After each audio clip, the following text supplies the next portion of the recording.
membuat bioetanol dari bahan kulit pisang yang notabene itu adalah limbah yang biasanya kalau kita masak itu ya dibuang. Kalian kalau masak pisang goreng, apakah kulitnya dimasak? Kan enggak. Nah, bagaimana sih caranya kita memanfaatkan limbah itu menjadi barang yang berguna? Di sini kita dibantu oleh ragi dari ragi ketan. Nah, apa sih ragi itu mengandung apa sih?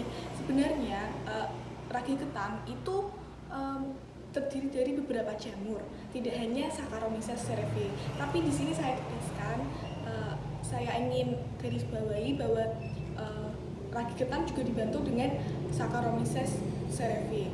Nah, tidak hanya fermentasi, tetapi di sini kompleks. Ada hidrolisis asam yang kemudian menghasilkan karbohidrat, kemudian dari karbohidrat itu kita fermentasi dan menghasilkan etanol itu. Nah, tapi setelah fermentasi itu menghasilkan etanol, tidak langsung gitu jadi etanol, tapi kita harus memisahkan tadi komponen yang sudah difermentasi itu melalui distilasi. Di sini saya menggunakan distilasi sederhana dengan kaleng dan dialiri dengan air es. Nah, itu kemudian akan menguap dan akan menghasilkan etanol murni itu. Nah, di sini bioetanol itu sangat bermanfaat. Bisa jadi alternatif bahan bakar untuk masa depan.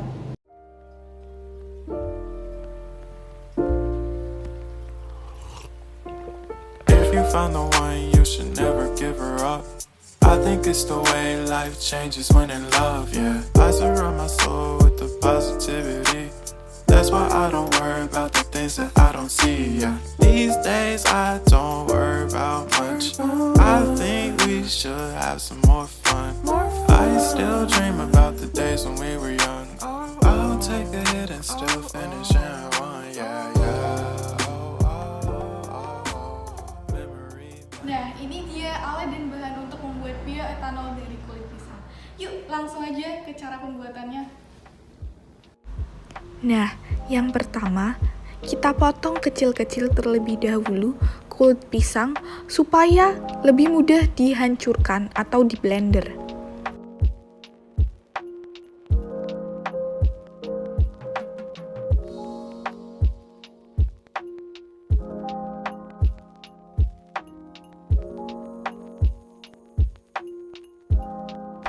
Jika sudah dipotong, kita masukkan ke dalam wadah.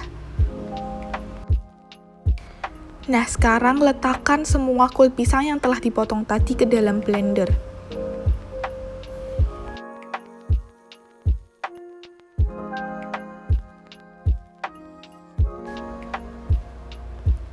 Kemudian, tuangkan air secara perlahan.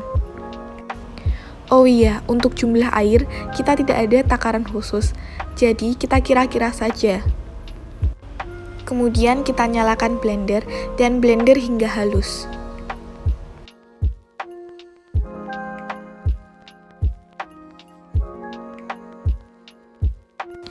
Kemudian kita juga harus menghaluskan ragi tape dengan menggunakan blender yang lebih kecil. Gunanya dihaluskan untuk menghindari penggumpalan dari ragi tape itu sendiri dalam proses fermentasi.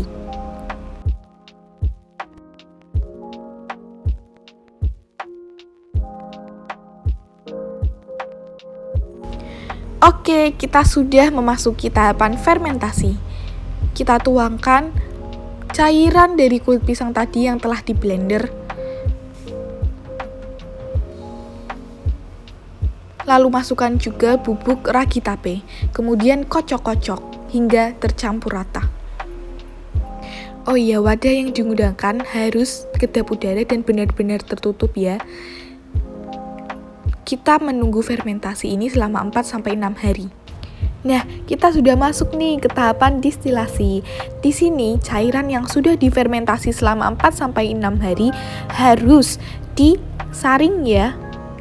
Di sini yang akan dipakai, yang akan didistilasi yaitu cairannya, tidak beserta ampasnya.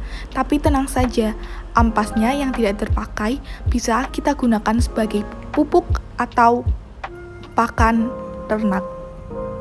Nah, di sini saya memasang selang ke alat-alat distilasi sederhana yang telah saya lubangi sebelumnya.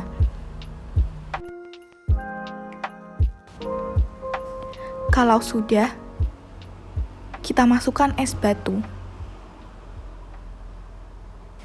Es batu di sini berfungsi untuk mengubah uap menjadi cairan.